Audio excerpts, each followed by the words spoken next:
Beijing, May 2012. 18,000 people are on their feet. A bronze statue is being unveiled outside the Olympic basketball arena. Dennis Rodman is giving a speech. The crowd is chanting a name not in English, but the meaning is unmistakable. The name they're chanting is Stephon Marbury. 3 years earlier, that same man was alone in a dark room somewhere in America, live streaming himself to strangers on the internet, crying, eating Vaseline. A man who had made over $150 million in the NBA reduced to a punchline. The internet laughed. The media shook their heads. Another cautionary tale about a gifted athlete who threw it all away. That's the story most people know. But here's what they didn't tell you. This isn't a story about ego, or money, or wasted talent. This is a story about what happens when a system built to use you never bothers to catch you when you fall.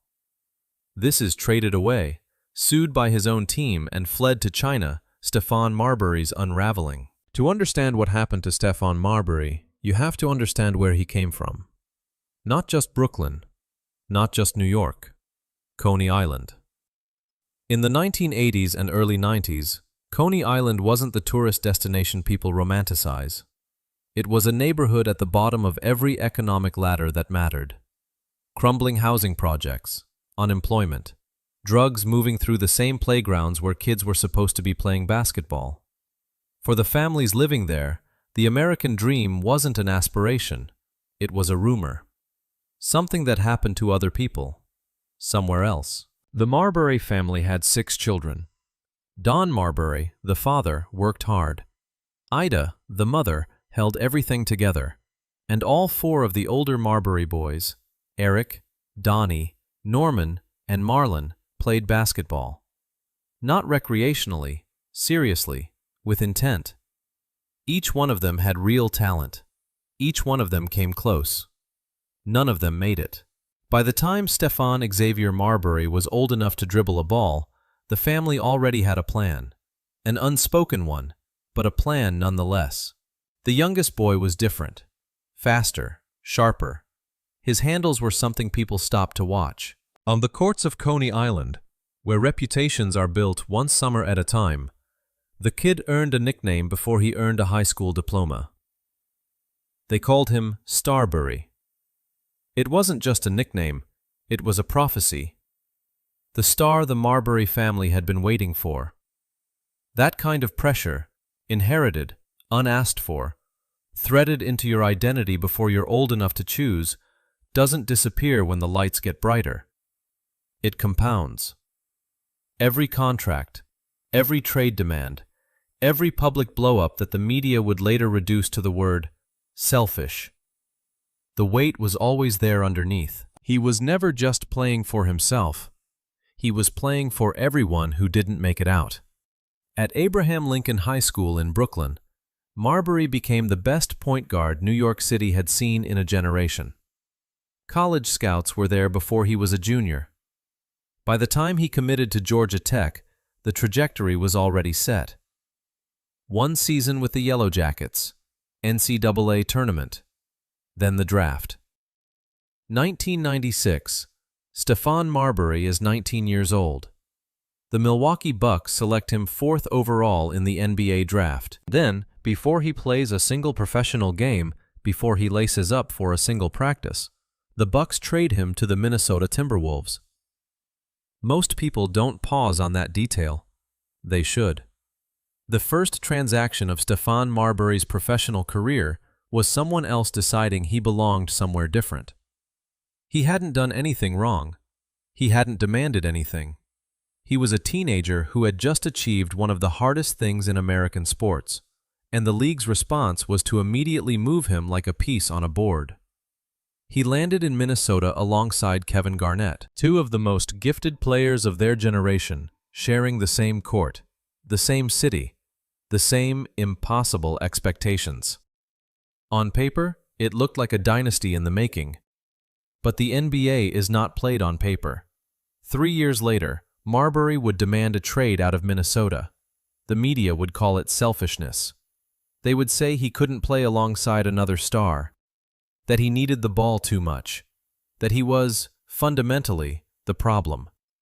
What they didn't say, what almost nobody said, is that the league had already shown him exactly how this worked. You are not a person here. You are a transaction. That lesson arrived on day one. He just hadn't learned to live with it yet. Between 1999 and 2004, Stephon Marbury became one of the most valuable point guards in professional basketball. Not almost, not arguably, objectively. After leaving Minnesota, he landed with the New Jersey Nets on a 6-year deal worth $70.9 million.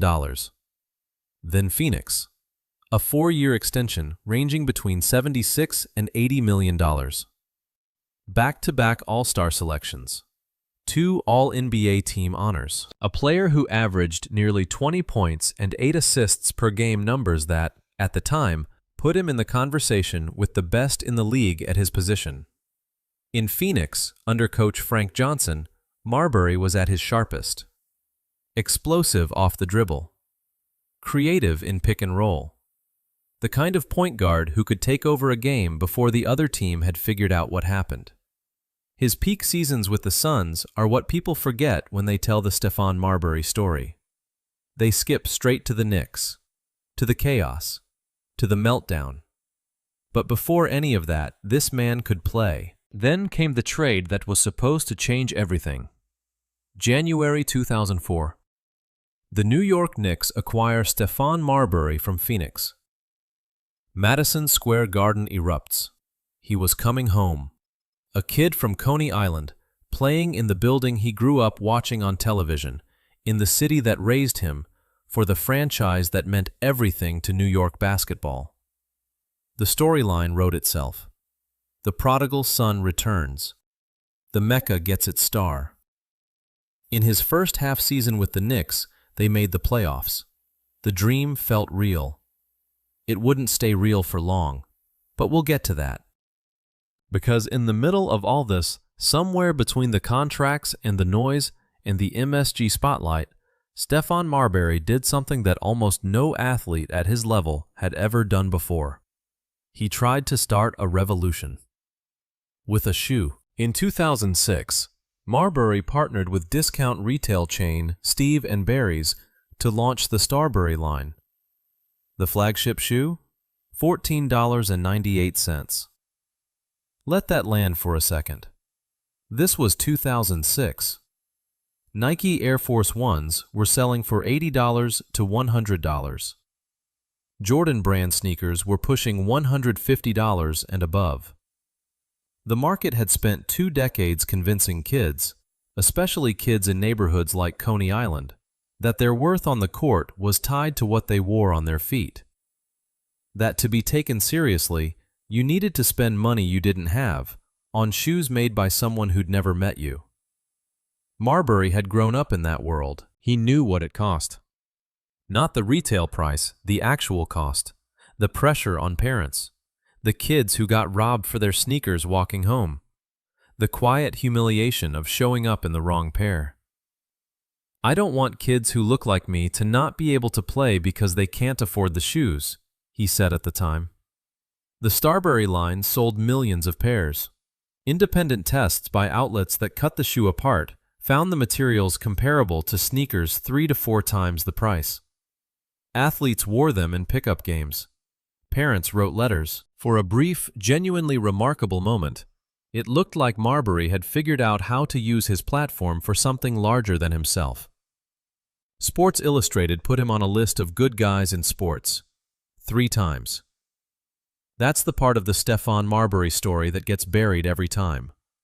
But here's what nobody paid attention to in 2006. Steve & Barry's was not a healthy company. Behind the discount prices and rapid expansion was a business model drowning in debt.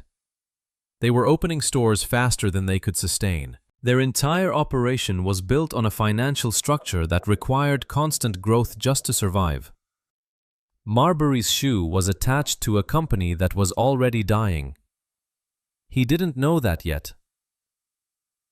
In 2008, Steve and Barry's filed for bankruptcy and closed every single store. The Starbury brand, the Revolution, the $15 shoe, the letters from parents evaporated almost overnight. And by then, Marbury had much bigger problems waiting for him in New York. Here's something the Stephon Marbury narrative almost always gets wrong. The New York Knicks didn't fail because of Stephon Marbury. Stephon Marbury failed partly because of the New York Knicks. That distinction matters, and understanding it requires looking honestly at the organization he walked into in 2004. Not the mythology of Madison Square Garden, not the legacy. The actual institution, as it existed in that specific window of time. Because what Marbury walked into wasn't a basketball team with a complicated star. It was a dysfunction factory operating at full capacity, and he was the most expensive piece of machinery inside it. Isaiah Thomas became president of basketball operations for the Knicks in 2003. Within 5 years, he had assembled one of the most catastrophically mismanaged rosters in modern NBA history. Bad contracts stacked on top of bad contracts. Coaching changes that made no strategic sense. A front office that seemed to confuse activity with progress. Thomas clashed with head coach Larry Brown almost immediately after Brown was brought in for the 2005-06 season. The two men reportedly couldn't agree on anything: roster construction, rotations, philosophy, authority. Marbury was caught directly in the middle, feuding openly with Brown, while Thomas, his nominal ally, created a power structure that made coherent basketball nearly impossible. Brown was fired after one season, but still walked away with an $18.5 million settlement. Think about that number. The Knicks paid their fired coach $18.5 million to leave. This is the organization that would later publicly humiliate Marbury for being too expensive to keep. Thomas then took over as head coach himself, which meant Marbury was now playing for the same man who ran the front office that had built the broken team around him. The accountability loop was closed. There was no one left to complain to. In his final season under Thomas, Marbury averaged career lows in points and assists. Thomas removed him from the starting lineup. Their relationship, according to multiple reports, had deteriorated beyond repair. Marbury said at the time, "I've got so much stuff on Isaiah and he knows it." That sentence was treated as a threat. It was also a window into how poisonous that environment had become. But it wasn't only basketball that was unraveling. In 2005, Marbury was arrested for DUI in Arizona. His blood alcohol level registered more than double the legal limit. He was jailed for 10 days. The incident was covered, noted, and largely moved past because there were always more Knicks controversies waiting in line behind it. Then came the lawsuit. In 2006, former Knicks executive Anucha Brown Sanders filed a sexual harassment lawsuit against Madison Square Garden, James Dolan, and Isaiah Thomas. The trial in 2007 became a tabloid spectacle that consumed the entire organization. In court, Marbury was called to testify, and what came out pulled him directly into the story. He admitted to a sexual encounter with a Madison Square Garden intern following a night that included a strip club outing in 2005. The intern herself testified that the encounter was consensual.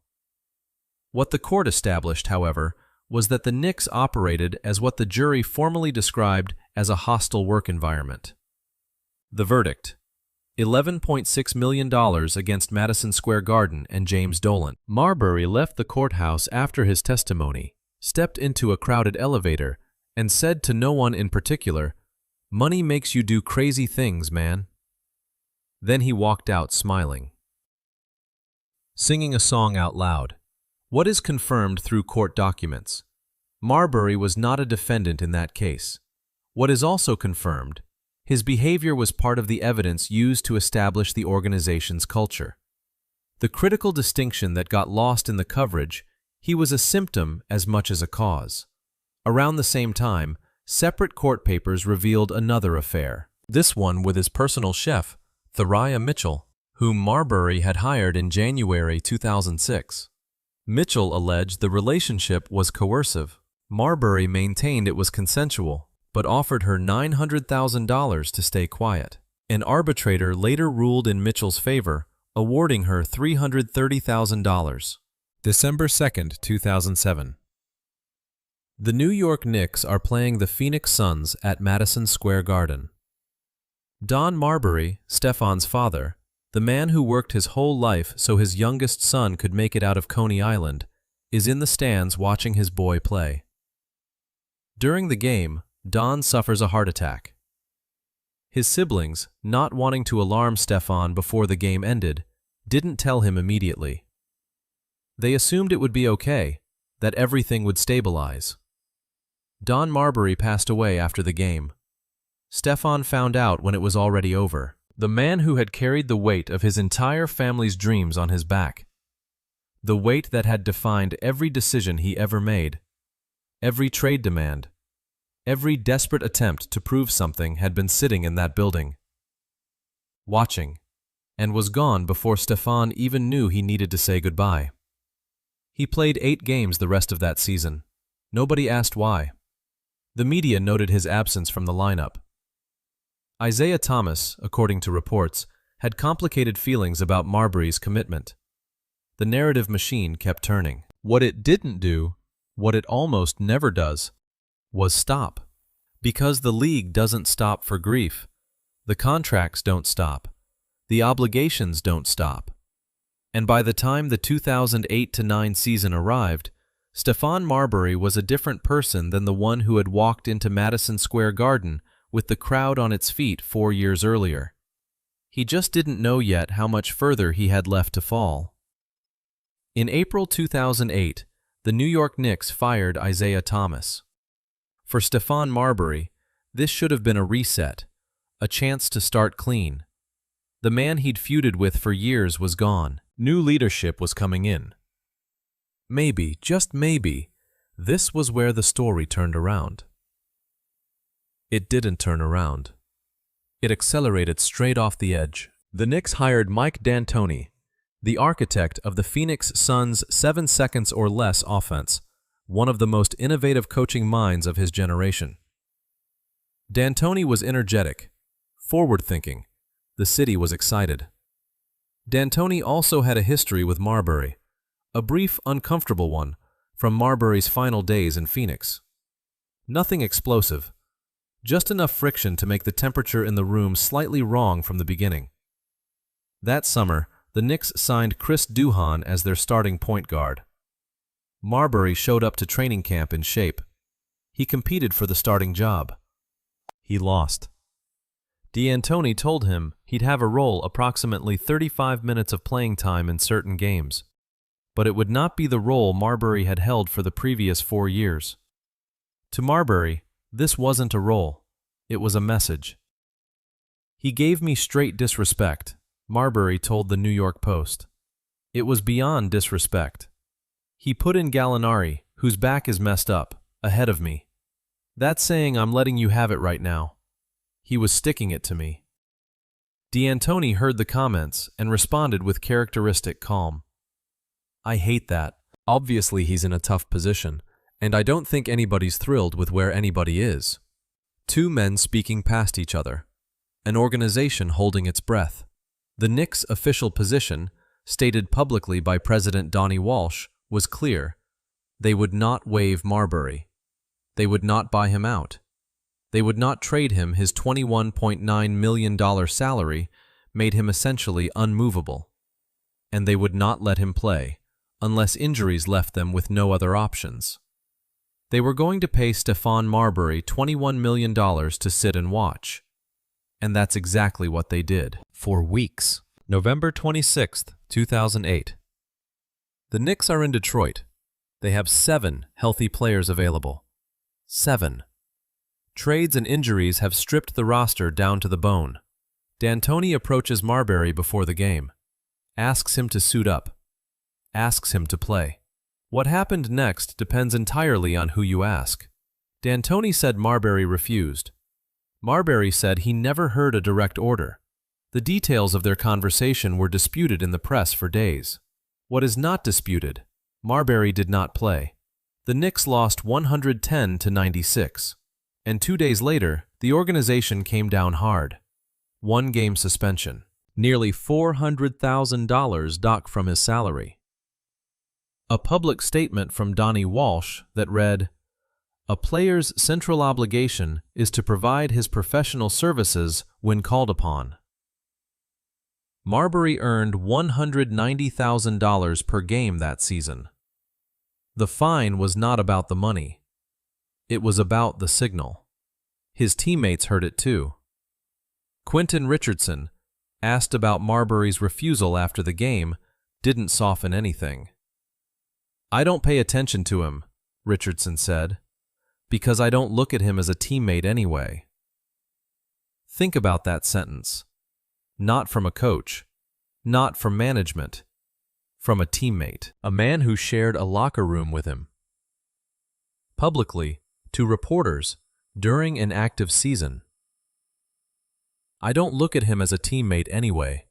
The locker room, the one place in professional sports where the mythology says men always stand together, had turned its back on him completely. Marbury responded in the press, "I sat there for 3 weeks and didn't say one word. I didn't hear one of my teammates say, 'Why isn't Stephon playing?' They left me out for dead. It's like we're in a foxhole and I'm facing the other way. If I got shot in the head, at least you want to get shot by the enemy." On December 1, 2008, Donnie Walsh issued a formal statement banning Marbury from attending practices or games until further notice. What followed was 3 months of public theater, with a man's livelihood and dignity at the center of it. The Knicks wanted a buyout. Marbury wanted his full contract honored. The gap between their positions was not just financial, it was philosophical. Marbury believed, not unreasonably, that he had not walked out on the team. The team had walked out on him. Why should he forfeit money because management decided they no longer wanted him? Walsh held firm. Marbury held firm. And while they negotiated, Marbury watched Knicks games from the stands, not from the bench. Not from the locker room, from the stands. Like a fan who happened to have a very good seat. He flew to Los Angeles and sat in the audience at a Lakers game. He watched a Warriors-Timberwolves game in Minneapolis.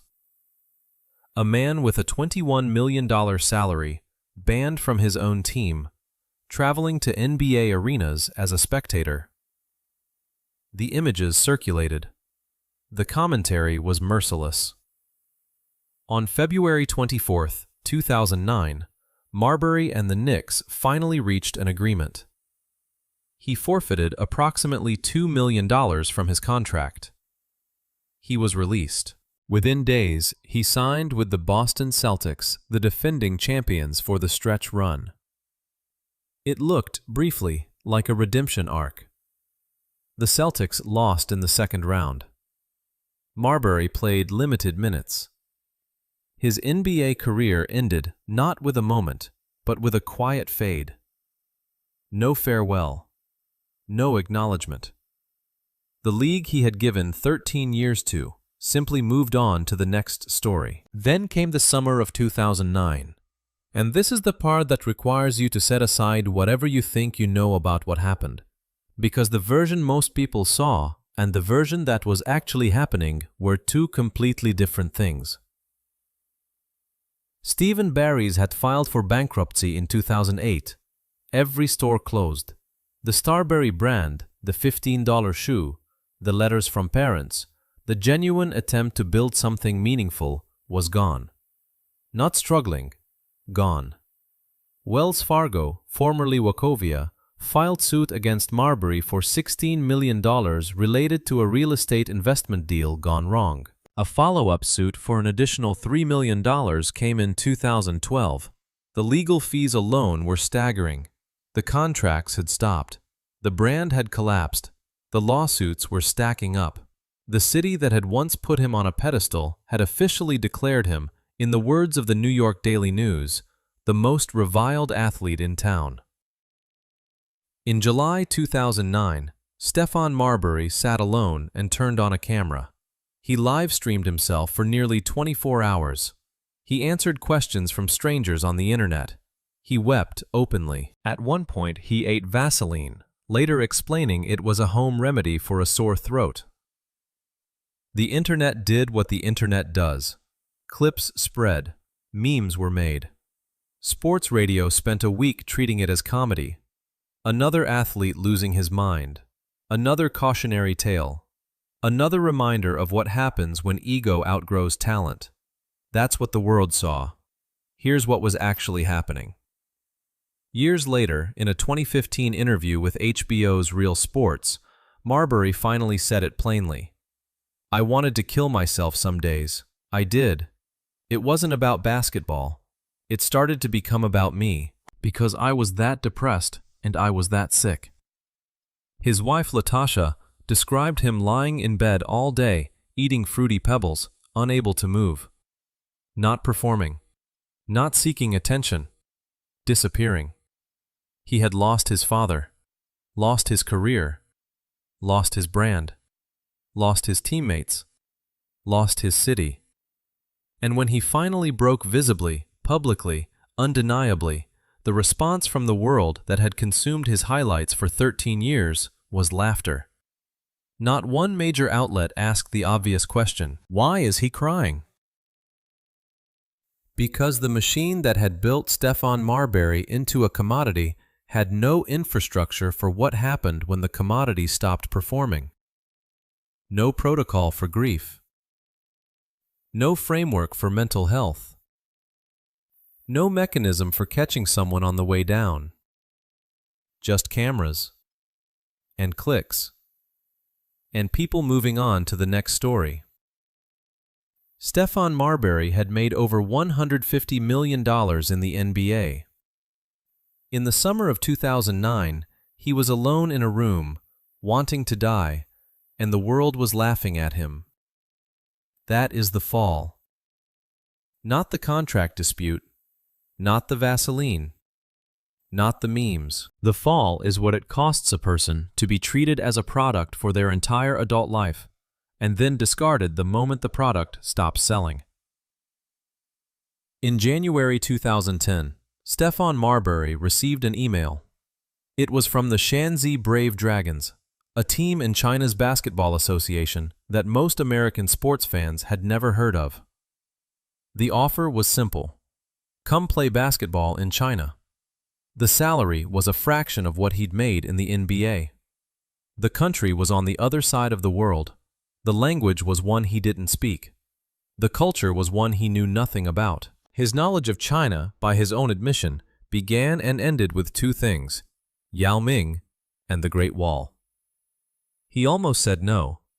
And then he thought about the alternative, the empty days, the lawsuits, the silence where a career used to be, and he said yes. That decision, made without fanfare, without a press conference, without anyone in America paying much attention, would turn out to be the most important of his life. When Marbury landed at Taiyuan Airport in Shanxi Province, something unexpected happened.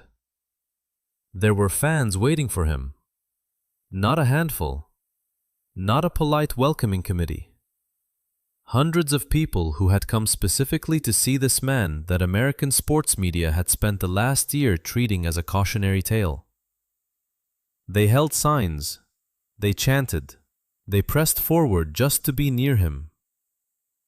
Marbury stood at that airport and felt something he hadn't felt in a long time. Wanted. The transformation that followed wasn't instant. His first season with Shanxi was a recalibration. Relearning how to play without the weight of New York on his back. Without the feuds. Without the tabloid cameras pointed at his every move. He moved to Foshan briefly, then signed with the Beijing Ducks. The Shougang Beijing Ducks in 2011. And that's where everything changed. In Beijing, Marbury did something that almost no high-profile American athlete playing abroad had ever done. He didn't treat it like an exile. He didn't count the days until he could go home. He didn't demand the privileges that foreign stars typically extracted from Chinese clubs. Private drivers, separate hotels, special meal arrangements, first-class travel while teammates flew economy. He took the subway. The actual Beijing subway, elbow to elbow with commuters, the same as everyone else. He flew economy with the team. He ate in the canteen. He learned phrases in Mandarin. He opened a social media account on Sina Weibo, China's equivalent of Twitter, and replied personally to fans. Thousands of messages. He wrote a weekly column for China Daily. For a man who had been called the most reviled athlete in his hometown, he was remarkably good at making people feel like he was one of them. The basketball followed. The 2011-12 season. Beijing Ducks opened 13-0. In the playoff series against Shaanxi, Marbury averages 45 points per game. The Ducks reached the CBA Finals against the Guangdong Southern Tigers, 7-time champions, the most dominant dynasty in Chinese basketball history. Beijing wins. First championship in the franchise's 19-year history. In May 2012, a bronze statue of Stephon Marbury is unveiled outside the MasterCard Center, the arena built for the 2008 Beijing Olympics. Dennis Rodman attends the ceremony. 18,000 fans fill the building. The man who had been banned from his own team's practices 3 years earlier now had a monument erected in his honor in the capital city of the world's most populous nation.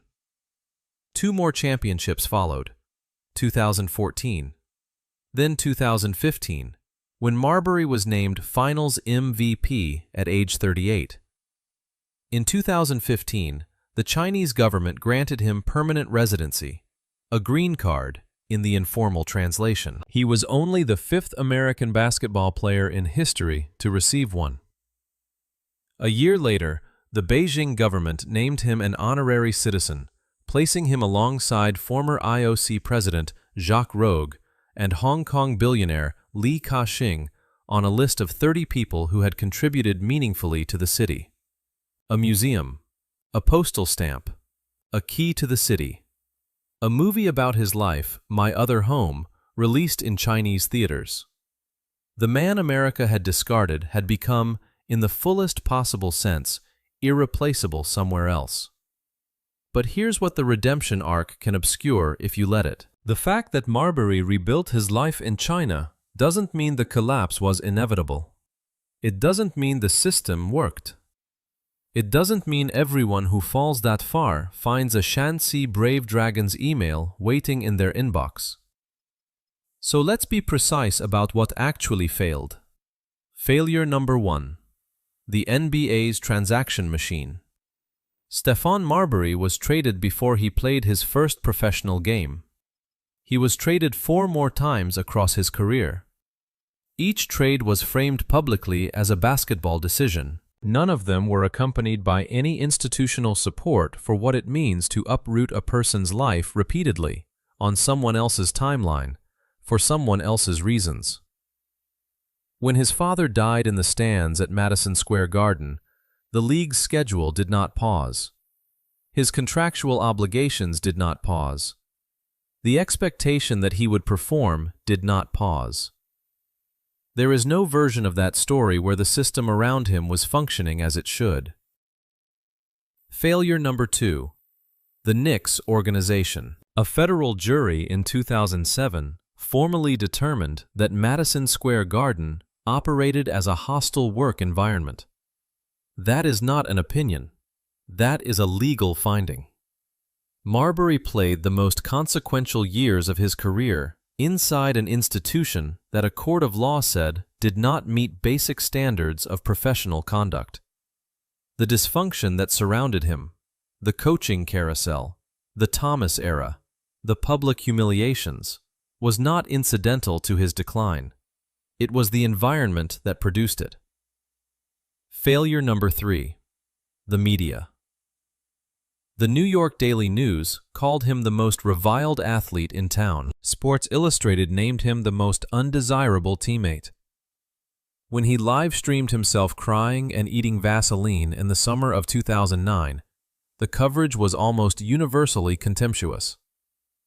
Not one major outlet in the immediate aftermath framed it as what it actually was: a man in mental health crisis, publicly, in real time. The machine that had monetized his highlights for 13 years had no interest in monetizing his suffering, only in mocking it. Failure number 4. The people closest to him. This one is harder to say, but the same entourage structure that consumed athletes like Allen Iverson quietly surrounded Marbury too. People with financial interests in his continued spending. People who had every incentive to tell him what he wanted to hear and none to tell him the truth. When the Knicks' situation deteriorated, almost no one in his inner circle had the standing or the courage to say, "This isn't worth it. Walk away." And then there is the final failure, the one Marbury himself has acknowledged most directly. He made choices that hurt people. The affairs, the hush money, the refusal to play when teammates needed him on the floor. These are not excused by the failures of the system around him. He was a grown man with agency, and some of what happened was the direct result of decisions he made. "I did something that men did," he told The New Yorker in 2020, "and I paid for it." No deflection, no victimhood, just a man accounting honestly for his own part in the wreckage. That accounting matters, because the most accurate version of this story is not Stephon Marbury was destroyed by forces beyond his control. And it's not Stephon Marbury destroyed himself through selfishness and poor choices. It's both, simultaneously. The way it almost always is when a person's life comes apart at this scale. Systems fail people, and people fail themselves. And sometimes those two things happen at the exact same time, in the exact same place, and nobody stops to figure out which came first. So what really happened to Stephon Marbury? It wasn't the ego. It wasn't the contracts. It wasn't even the Knicks. Here's what it was. Coney Island taught Stephon Marbury one thing above everything else. Basketball is survival. Carry your family. Don't show weakness. Your value is what you produce on the court. That lesson got him out of the projects. It got him to the NBA. It got him $150 million. And then it destroyed him. Because nobody, not the league, not the Knicks, not the media, not the people closest to him, ever replaced that lesson with something more complete. Something that accounted for grief, for betrayal, for the specific loneliness of being publicly discarded by the city that raised you. The system took everything he had, and when there was nothing left to take, it moved on. Today, Stephon Marbury is 48 years old. His net worth sits around $40 million real, lasting wealth built largely in a country he once knew nothing about. In 2023, he and Latasha divorced after 21 years of marriage. In April 2025, he married Chinese singer Wang Yuling in Philadelphia. He still lives in Beijing. The statue is still standing. In America, people remember him for the Vaseline video. In China, they remember him for what he did after. That gap between how a country discards someone and how another country receives them is the real story. Not the $120 million, not the scandals, not the meltdown. The real story is simpler and sadder than any of that. Stephon Marbury just needed someone to catch him. He had to fly 10,000 miles to find them.